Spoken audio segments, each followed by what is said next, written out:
दिग बदलैब बात्या मंथा। बंगोपसागर उपकूल आड़क माड़ी आसुथिबा बात्या मंथा को नहीं बड़ अपडेट आसुची। ऑलरेडी डीप डिप्रेशन रूप नहीं सारी बात्या मंथा, जार गतिपथ मध्य आगक बदलैबार संभावना अच्छी।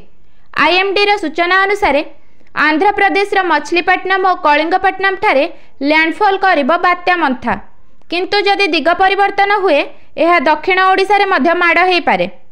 एक वेस्टर्न डिस्टर्बांस व पश्चिमा झड़ मध्य रहुछि, जहाँकि तार दिग मध्य टिके बदलई पारे और ओडिशा रे लैंडफॉल करि पारे। यह सिवियर साइक्लोन रूप नेब।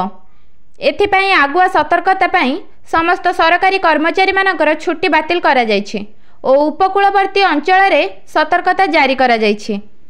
आसंता 29-30 तारिख जाए ओडिशा रे प्रबल वर्षार संभावना अछि। दक्षिण ओडिशा रे प्रबल वर्षा सह पवनर आशंका रहुछि।